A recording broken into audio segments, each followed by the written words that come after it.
विश्व वंदनीय संत सम्राट सदगुरु कबीर साहिब जी,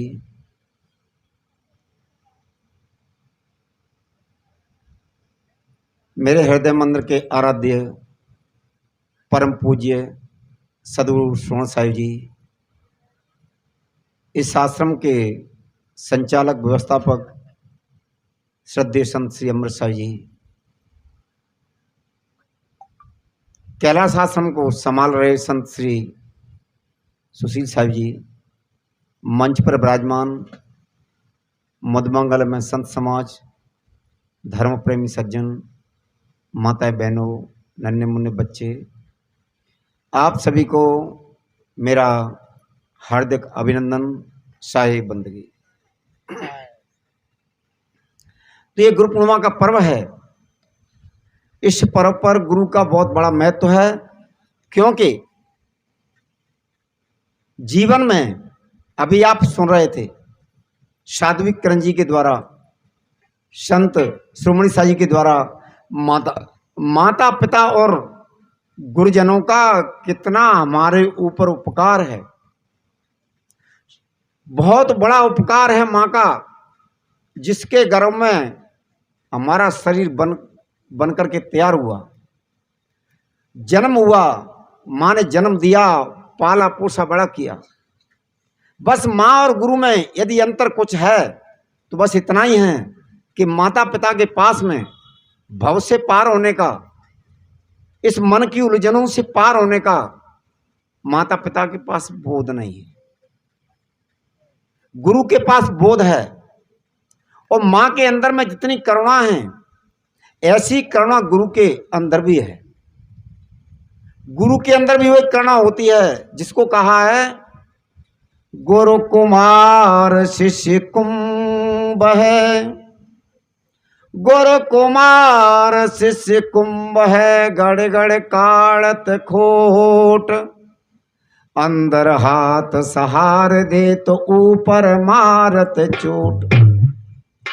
जैसे मां बच्चे के शरीर में कहीं फोड़ा हो जाता है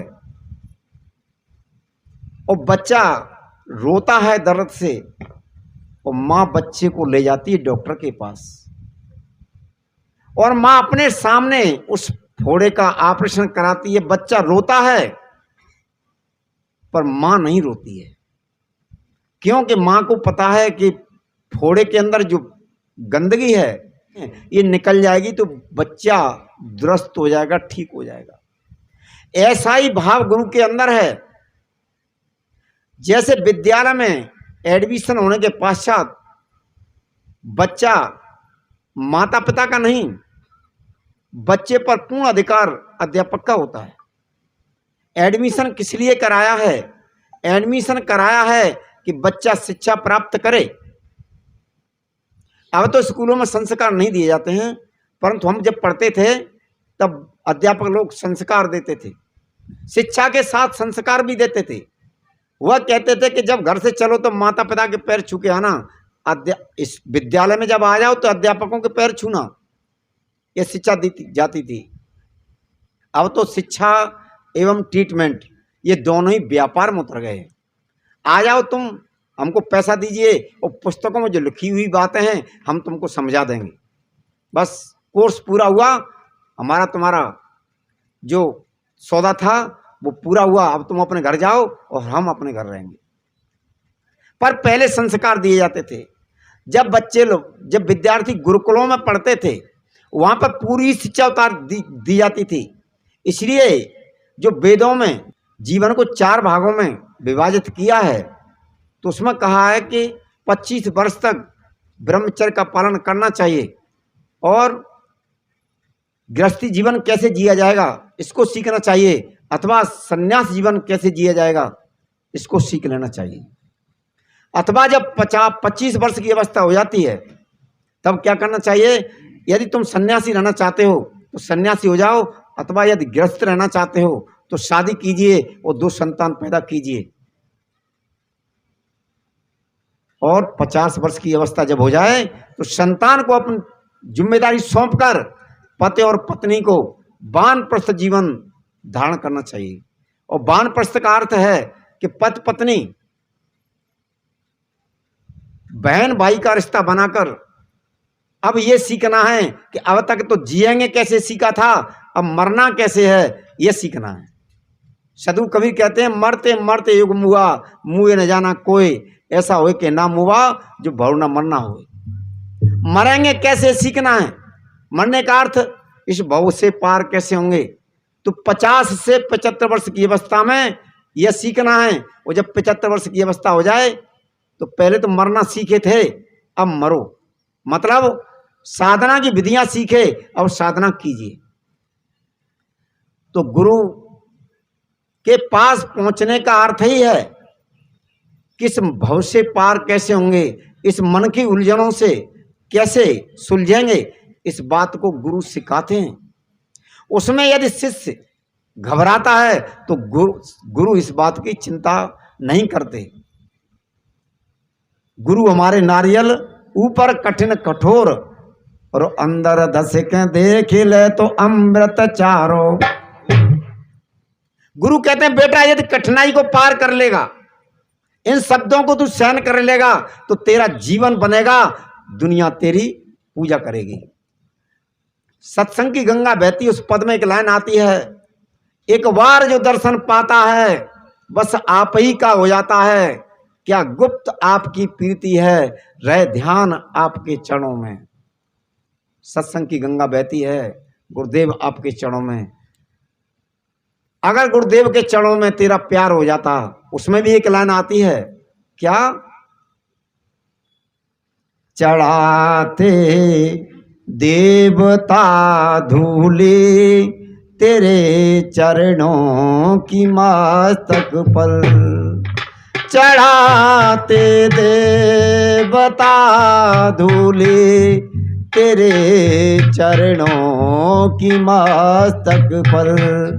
अगर गुरुदेव की भक्ति में मन एक तार हो जाता, अगर गुरुदेव के चरणों में तेरा प्यार हो जाता, तो इस संसार सागर से तेरा योद्धार हो जाता।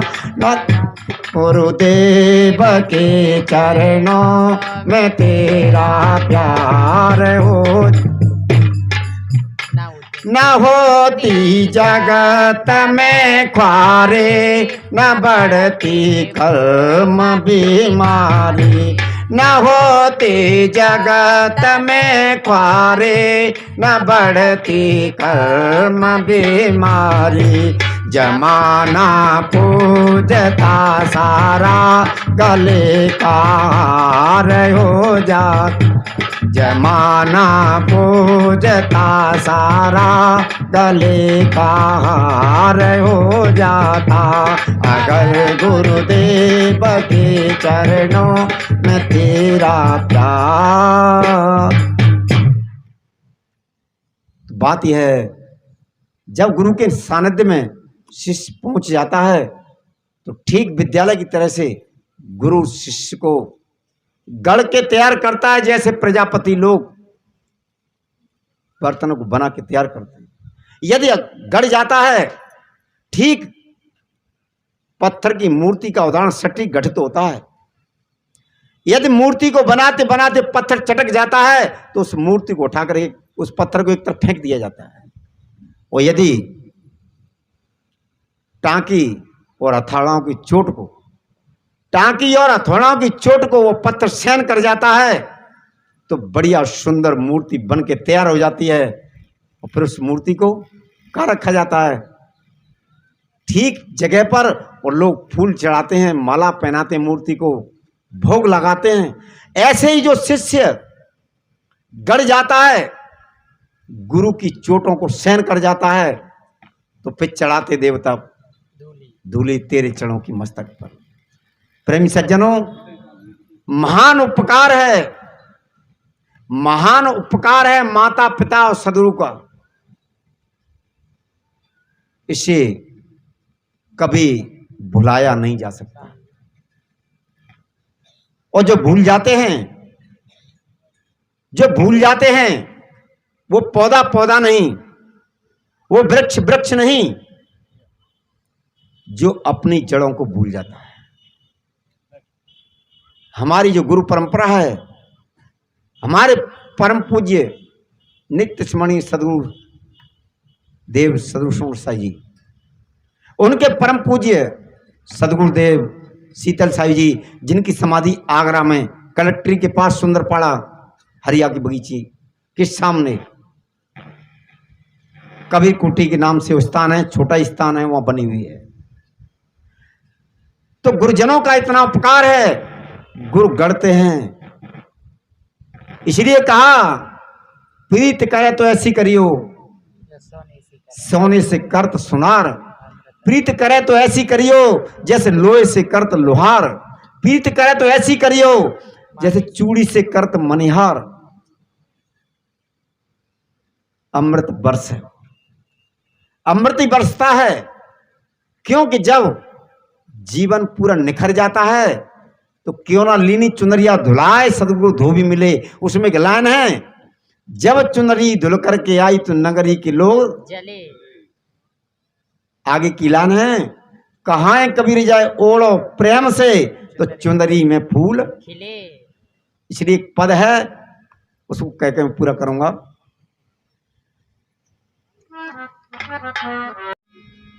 गुरु के ज्ञान का बदला चुकाया जा नहीं सकता। गुरु के ज्ञान का बदला चुकाया जा नहीं सकता। किया उपकार जो गुरु ने भुलाया जा नहीं सकता। किया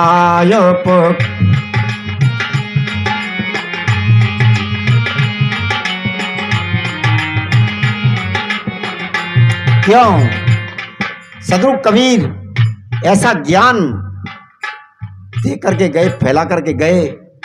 यदि सदगुरु कबीर ऐसा ज्ञान नहीं फैलाते तो आज आप हम सब गुरु सानिध्य में न होते, इस अंधविश्वास से न बच पाते। कहीं मूर्तियों के, कहीं तीर्थों में चक्कर काट रहे होते और कैसी कैसी परेशानियां लोग उठाते हैं, वह परेशानी हम आप भी उठा रहे होते। किया उपकार जो गुरु ने भुलाया जा नहीं सकता। किया उपकार जो गुरु ने भुलाया जा नहीं। अगर गुरु देव ना मिलते तो फिर मुश्किल गुजारा था। अगर गुरुदेव ना मिलते था, जो पहुंचा है बुलंदी पर वो एक टूटा सितारा था। जो पहुंचा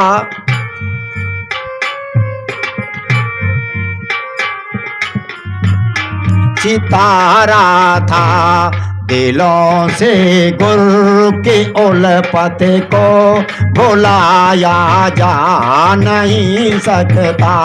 दिलों से गुरु की उल्फत को भुलाया जा नहीं सकता। किया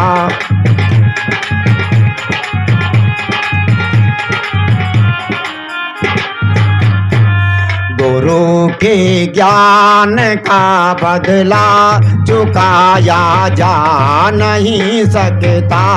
किया उपकार जो गुरु ने भुलाया।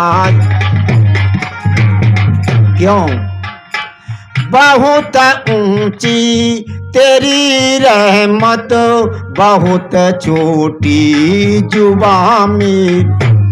बहुत ऊंची तेरी रहमत बहुत छोटी जुबां मेरी।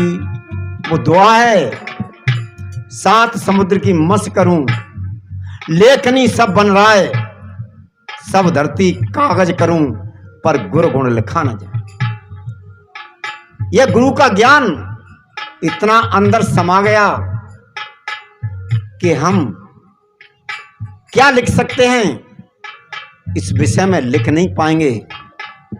सदगुरु श्री पूर्ण साई जी ने बीजक टीका में बिरौली का जब टीका किया है तो उन्होंने कहा कि यदि संपूर्ण भारत के ग्रंथों को लिया जाए अथवा संपूर्ण विश्व के ग्रंथों को लिया जाए, पर मैं बिरौली का टीका लिख नहीं पाऊंगा, क्योंकि विरह कहते दुख को। कितना जीव दुखी है, कितने दुखों में परेशान हैं, यदि दुखों की व्याख्या की जाए तो करते करते सारे ग्रंथ इसमें समा जाएंगे, पर कलम पूरा लिख नहीं पाएगी। संकेत हो रहा है कि समय हो चुका है और मैं अपनी वाणी को यह विराम देता हूं। एक बार सभी मिलकर के जयकारा बोलेंगे, बोलिए सतगुरुदेव की।